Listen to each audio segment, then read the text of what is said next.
ఉదయం లేవగానే ఈ చిన్న పని చేస్తే లక్ష్మీ కటాక్షం కలుగుతుంది. మనిషి ఎన్నో రకాల సమస్యలతో సతమతమవుతూ ఉంటాడు.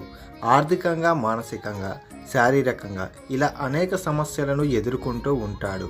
అయితే మన పెద్దలు చెప్పిన కొన్ని నియమాలు పాటించటం వలన కొన్ని సమస్యల చిక్కుల నుండి బయటపడటంతో పాటు మంచి జరిగి ప్రశాంతత కలుగుతుంది.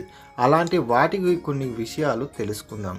ఈ రోజుల్లో మనిషి నిద్ర లేచాడంటే ముందుగా చేసేది ఫోన్ అని చెప్పవచ్చు.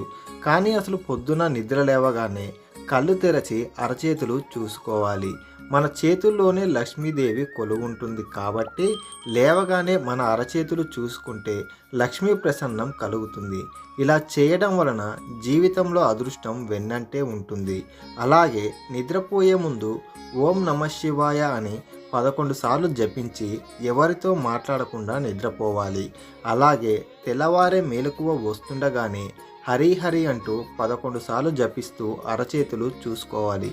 లేచాక ఇష్టదైవంని చూడవచ్చు, లేదా ఎవరి ముఖాన్ని వారు అద్దంలో చూసుకోవచ్చు.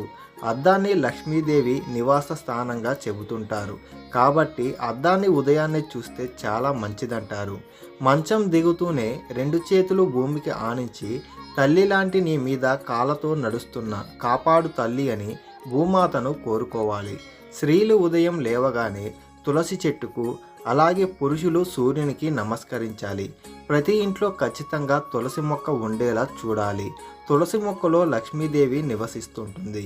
ఉదయం సాయంత్రం తులసి మొక్కకు నెయ్యి దీపం వెలిగించి పూజించాలి. దీనివల్ల అన్ని కోరికలు నెరవేరుతాయని జ్యోతిష్య శాస్త్రం వివరిస్తుంది. ఇంట్లో ఆడవారు రాత్రిపూట గిన్నెలు తోముకొని గ్యాస్ శుభ్రం చేసుకొని చెత్త అంతా బయట పడవేసి వంటగది శుభ్రం చేసుకొని పడుకోవాలి. అలాగే పొద్దున్న లేవగానే ఇల్లు ఊడ్చి శుభ్రం చేసుకొని స్నానం చేసి దేవుడికి నమస్కరించి పొయ్యి వెలిగించి వంట మొదలు పెట్టాలి.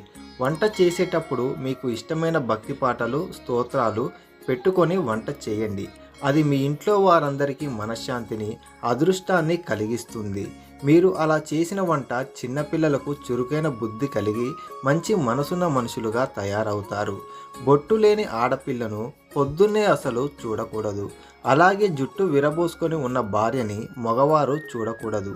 చదువుకునే పిల్లలు సూర్యోదయం వేళకు లేచి ఉదయించే సూర్యుడిని చూస్తూ నమస్కారం చేసుకొని ఓం సావిత్రి నమః అనే 11 సార్లు స్మరణ చేస్తే చాలా మంచిది. ఈ వీడియో కనుక మీకు నచ్చినట్లయితే లైక్ చేసి ఛానల్ని సబ్స్క్రైబ్ చేసుకోండి. Thanks for watching.